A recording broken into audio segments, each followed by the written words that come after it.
Alright, what's up everybody? In today's video we'll be covering the best practices, the best modes, and the best accessories to ensure that you get the most out of your camera and get really crispy footage. So yeah, to start off with the best practices. For the first one, do not shoot straight into the sun. When you shoot into the sun, it could tear apart the highlights, the midtones, and you can lose a lot of detail within the shadows and the midtones as well by shooting straight into the sun. Simply put, you can use trees, clouds, people, anything that can cast a shadow that you can block the lens with. One of my favorite weather conditions to shoot in is overcast and cloudy conditions. It brings out a lot of detail and the light is usually really soft. The second best practice is keeping your lens clean. It's pretty simple to keep your lens clean. You just turn the GoPro around, clean it off real quick, use a little cloth, use a little lens pen. Make sure your lens is clean because that will ensure that you have no blemishes or spots or whatever over your lens. This is a little difficult when you're shooting in water or in the snow. Usually I like to lick the lens. The saliva just acts as like a water repellent, so the water should slide away and should leave you with a clean lens. Now we're on to video modes. With the new Hero 7, it comes with a ton of new features and frame rates to get creative with. For follow cams and handheld shots, I like to shoot 4K 60 wide and 2.7K 120 wide. It all depends on the kind of shot I'm looking for. If I'm looking for that super slow motion, I'll go 2K 120. If I want normal 4K footage, I'll do 4K 60. For POV or mounted shots, I'll do 2K 4x3. That just gives you a taller frame, so if you're shooting vertically or horizontally, you can stretch it in post to make sure it fits at 16:9, but it's nice having that extra space to work with in post. And diving deeper into the settings, besides the frame rate and the resolution, here are the settings I always use. Protein gives you a little bit more detail and a lot more control of your image. It gives you a ton of settings like ISO, shutter speed, sharpness, color, white balance.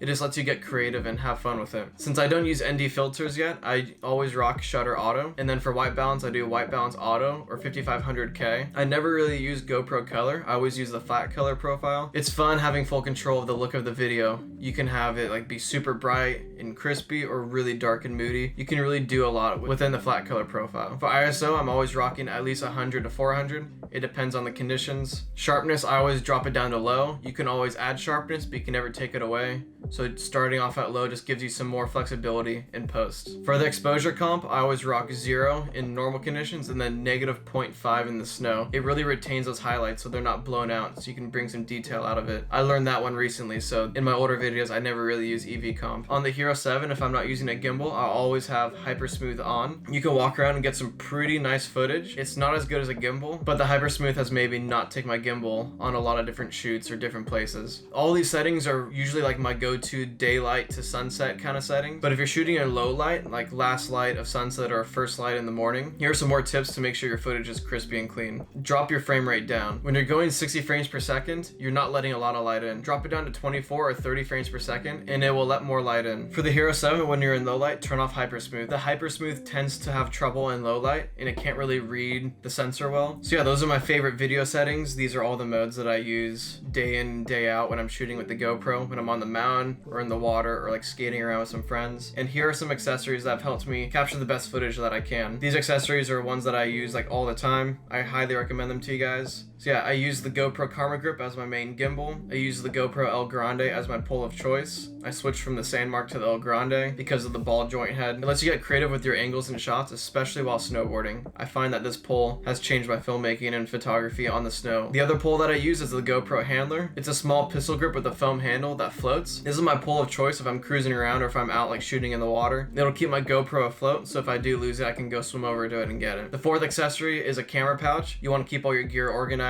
Make sure that you have like little Ziplocs for your batteries. In case you're near a waterfall or if it starts raining, you want to keep your electronics safe. And then always keep extra batteries on you. When you're in the snow, these GoPro batteries don't last that long, so I usually keep 4 or 5 batteries on me to make sure I'm good throughout the whole day. So yeah, that was an inside look on how I get my GoPro footage. I've been using these settings for a while now, just getting them like tweaked and changed as the time goes on and as technology furthers. Let me know what your favorite feature is on the Hero 7 or on the Hero 6 or whatever GoPro you're rocking. Stay tuned for my GoPro photo settings coming soon. Yeah, it was good seeing you guys again. Have a good one. Peace.